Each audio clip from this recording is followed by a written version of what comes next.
తణుకు నియోజకవర్గంలో తలుక్కుమనేదెవరు? మరోసారి విజయం తమదేనంటూ మంత్రి కారుమూరి ధీమా వ్యక్తం చేస్తుంటే కూటమి అభ్యర్థిగా విజయగంట మోగిస్తామంటున్న మాజీ ఎమ్మెల్యే రాధాకృష్ణ ఆశాభావంతో ఉన్నారు. ఎవరికి వారు ధీమా వ్యక్తం చేస్తున్న నియోజకవర్గ ఓటర్లు ఎవరికి పట్టం కట్టారు అనే అంశంపై తీవ్ర ఉత్కంఠ నెలకొంది. విజయం మాట ఎలా ఉన్నా పందెం రాయులు విచ్చలవిడిగా పందాలు కాస్తున్నారట. అభ్యర్థి గెలుపుపై కొందరు కాస్తుంటే మరొకరు త్వరలో ఏర్పడనున్న ప్రభుత్వంపై లక్షలకు లక్షల పందాలు కాస్తూ రాజకీయంగా హీట్ పుట్టిస్తున్నారు.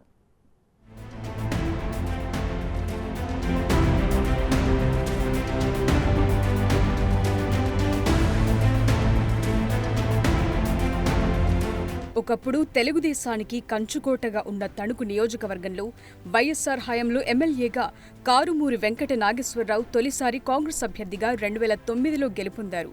2014లో వైసీపీలో చేరిన ఆయన జగన్కు అత్యంత సన్నిహితుడిగా పేరు తెచ్చుకున్నారు. తణుకు నియోజకవర్గంలో వైఎస్సార్సీపీ ఇన్ఛార్జిగా ఉంటూ అప్పటి ఎమ్మెల్యే రాధాకృష్ణను చాలాసార్లు ఇబ్బందులకు గురిచేశారని అపవాదును మూటగట్టుకున్నారు. ప్రజా సమస్యలపై పోరాటం చేస్తూ వైసీపీ కార్యకర్తలకు మనోధైర్యాన్ని కల్పించడంలోనూ కారుమూరి శైలే వేరు అనే పేరుంది. 2019 ఎన్నికల్లో స్వల్ప మెజార్టీతో గెలుపొంది రాష్ట్రంలో రెండోసారి జరిగిన మంత్రివర్గ విస్తరణలో మినిస్టర్గా కారుమూరి అవకాశాన్ని దక్కించుకున్నారు. మంత్రిగా పనిచేస్తూనే ఇటు పార్టీ కార్యక్రమాల్లోనూ చురుగ్గా పాల్గొంటూ జనాల్లోనూ పేరు తెచ్చుకున్నారు. అధికారులతో శాఖపరమైన సమావేశాలు నిర్వహిస్తూ శాఖపై గట్టి పట్టు సాధించారని సొంత పార్టీలోని నేతలే చెప్పుకుంటున్నారు. ఇవే అంశాలు తమను మరోసారి గెలిపిస్తాయనే ధీమాతో కారుమూరి ధీమా వ్యక్తం చేస్తున్నట్లు సమాచారం.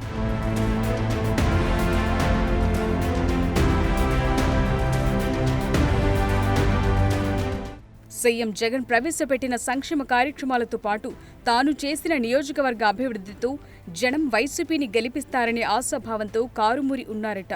ప్రభుత్వ పథకాలను రాష్ట్రంలో ఇతర నియోజకవర్గాల కంటే తణుకులోనే ఎక్కువగా ప్రచారం కల్పించారనే వార్తలు వినిపించాయి. అంతేకాదు కోవిడ్ సమయంలోనూ నిత్యం ప్రజల్లో ఉంటూ వారి బాగోగులు చూడటంలోనూ కారుమూరి నాగేశ్వరరావు ముందు వరుసలో ఉన్నారని నియోజకవర్గంలో పేరుంది. మరోవైపు చంద్రబాబు పర్యటనలు, లోకేష్ యువగళం పాదయాత్ర సమయంలోనూ వారు చేసిన ఆరోపణలపై ఎప్పటికప్పుడు కౌంటర్ ఇవ్వటంలో కారుమూరి స్పెషలిస్ట్ అనే పార్టీ నేతలు చెప్తున్నారు.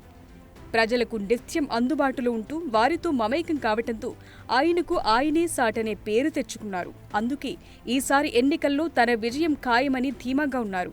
గతంలో 2 సార్లు త్రిముఖ పోటీలో గెలుపొందిన కారుమూరి నాగేశ్వరరావు ఈసారి ఎన్నికల్లోనూ స్వల్ప మెజార్టీతో అయినా గెలుస్తారనే ఆశాభావంతో కారుమూరి వర్గం ఉందని సమాచారం.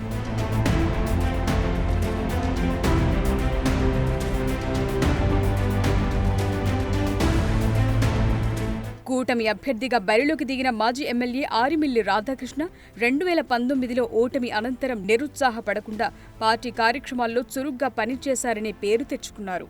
ముఖ్యంగా లోకేష్ పాదయాత్ర నిర్వహించిన సమయంలో నియోజకవర్గంలో ఆయన చాలా హుషారుగా పాల్గొని పశ్చిమ గోదావరి జిల్లాలో యువగళం పాదయాత్ర సక్సెస్ కావటంలో తన వంతు కృషి చేశారని పార్టీ నేతలతో పాటు అధిష్టానం వద్ద గుర్తింపు తెచ్చుకున్నారట. ఎమ్మెల్యేగా చేసిన అనుభవం, తనకంటూ సొంత క్యాడర్ ఏర్పాటు చేసుకోవడంతో పాటు నియోజకవర్గంలో పలు అభివృద్ధి కార్యక్రమాలు చేశారు. వాటిపైనే ఆరిమిల్లి పూర్తిగా ఆశలు పెట్టుకోవటం సహా ప్రభుత్వంపై వచ్చిన వ్యతిరేకతతో తాను భారీ మెజార్టీతో గెలుస్తాననే ధీమాతో ఉన్నారు. పైగా కూటమిలో ఇతర పార్టీ నేతల సహకారం పూర్తిగా తనకు అందిందని, ప్రజలు కూడా తనను ఆశీర్వదించారని ఆరిమిల్లి భావిస్తున్నారట. 2014లో రాధాకృష్ణ జనసేన పార్టీ మద్దతుతో సుమారు 32,000 మెజార్టీతో గెలవటమే కాకుండా జిల్లాలోనే 2వ స్థానంలో నిలిచారు. 2019లో త్రిముఖ పోరు పోటీతో ఓటు బ్యాంకు చీలి 2,000 ఓట్లతో ఓటమి పాలయ్యారు రాధాకృష్ణ.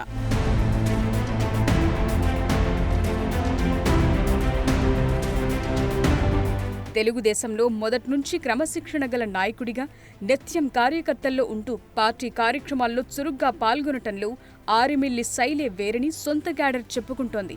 టీడీపీకి కంచుకోట ఉన్న తణుకులో ఇతర పార్టీల నుంచి నేతలను టీడీపీలోకి రప్పించటంలోనూ ఆయన సఫలీకృతమయ్యారని టీడీపీ నేతలే చెప్పుకుంటున్నారు. దీంతో ఈసారి తనకు విజయం ఖాయమనే భావనలో ఆయనున్నారు. 5 ఏళ్లలో తణుకు ఎమ్మెల్యేతో పాటు మంత్రిగా ఉన్న కారుమూరి నాగేశ్వరరావును సమర్థంగా ఎదుర్కొని ప్రజా సమస్యలపై అలుపెరగని పోరాటం చేసి అధిష్టానం దృష్టిలో రాధాకృష్ణ ఉన్నారట. ఇది ఆయన విజయానికి కలిసొచ్చే అంశమనే భావనలో టీడీపీ కాడరుంది. 2019లో జనసేన విడిగా పోటీ చేయటం వల్ల స్వల్ప ఓటమి చెందిన ఈ యువనేత ఈసారి ఎన్నికల్లో భారీ మెజార్టీతో గెలుస్తాననే ధీమాతో ఉన్నారట. ఏపీలో వచ్చే భారీ మెజార్టీ స్థానాల్లో తణుకు ఉంటుందనే భావనలో తెలుగు తమ్ముళ్లు ఉన్నారు.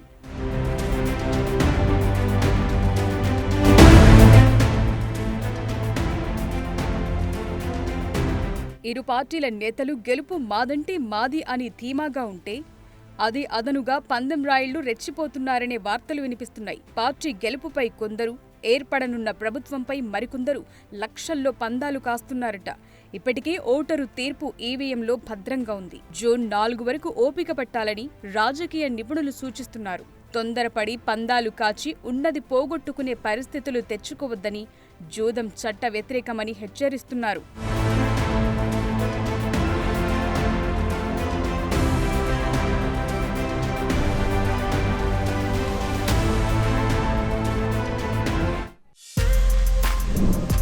For more videos like this, subscribe Big TV channel.